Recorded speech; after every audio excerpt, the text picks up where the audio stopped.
bem-vindos. Hoje, o nosso mergulho vai ser nas observações do Sérgio Botton Barcelos sobre os primeiros mais ou menos 480 dias do terceiro governo Lula. A gente vai olhar para as dinâmicas internas, sabe? Poder, raça, classe, dentro da máquina do Estado. E como certas estruturas históricas, bom, segundo a fonte, parecem continuar firmes, mesmo num governo dito progressista. Vamos passar por conceitos tipo pacto narcísico branco, racismo estrutural. A fonte entende isso não só como preconceito individual, né, mas como um sistema mesmo, onde as instituições acabam perpetuando as desigualdades raciais. E também a análise sobre a influência de uma elite específica. A nossa missão aqui é tentar entender as tensões que a fonte aponta, assim, entre o que se diz e o que se faz lá dentro do governo. Ok, então, para começar, tem esse conceito central que o Barcelos usa, que vem da Sila Bento, o Pacto Narcísico Branco.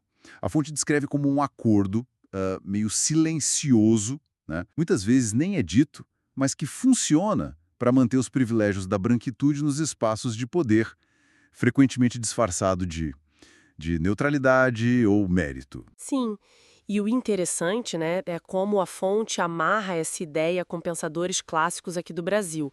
Lembra o Florestan Fernandes, que falava de uma sociedade de raças, onde a igualdade era só aparente, e também, claro, Lélia Gonzalez, Carlos Rasenbalg, que criticavam a ideia de democracia racial. E aí, no governo Lula III, o Barcelos aponta que isso se refletiria, por exemplo, na maioria de pessoas brancas em cargos de decisão. Mesmo, olha só, com a criação de ministérios como igualdade racial, povos indígenas, mulheres. Hum. E essa observação sobre os ministérios é um ponto bem importante que a fonte levanta, não é? Essa percepção de que essas pastas, apesar de toda a importância simbólica do discurso oficial e tal, elas operariam meio na margem do poder real. Exato. Barcelos menciona orçamentos mais apertados, pouca influência nas decisões econômicas centrais e até possíveis resistências internas. Isso. E essa análise vai mais fundo ainda quando identifica a influência do que a fonte chama de uma pequena burguesia burocrático-intelectual. Descreve um grupo assim, com alta formação, né? Frequentemente vindo de centros de prestígio do Sudeste, a USP é citada, e que ocupa posições-chave no Estado. A fonte até conecta isso com a crítica do Gessé sobre um certo culturalismo racista e liberal conservador, que mesmo sem querer poderia vir desses círculos e acabar moldando as políticas. Ah, interessante essa conexão. É, e é importante dizer, a fonte não trata isso como bairrismo, sabe? Ah, é o pessoal de São Paulo. Não, vê como algo estrutural mesmo, ligado à formação histórica do Brasil e até trajetória do próprio PT. Certo. E aqui a coisa fica bem interessante, eu acho, porque aponta para uma contradição central, né?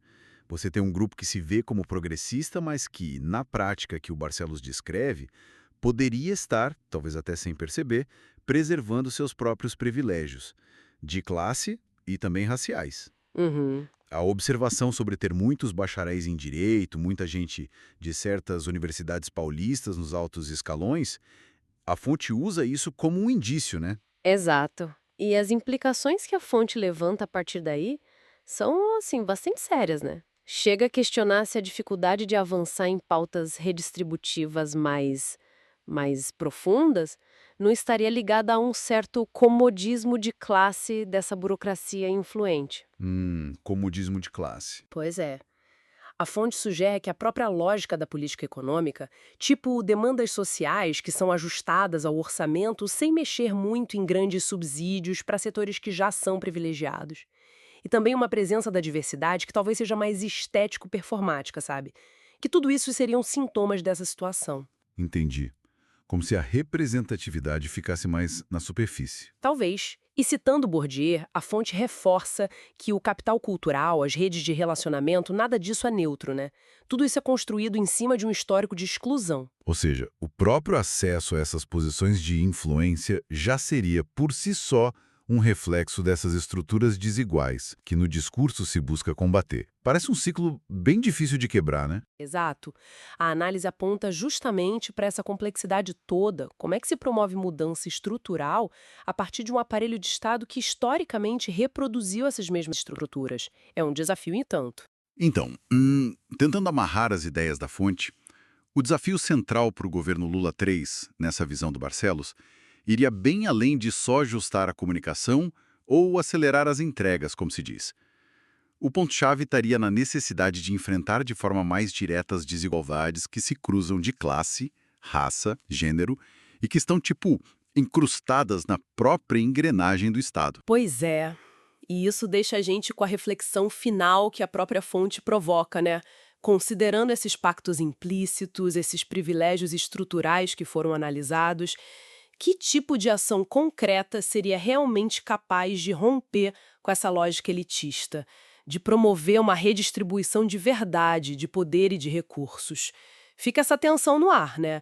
Entre a estratégia da conciliação, que é muito comum na política, e a necessidade de talvez confrontar mais diretamente esses privilégios tão arraigados, ainda mais dentro de um sistema que historicamente tende a perpetuá-los.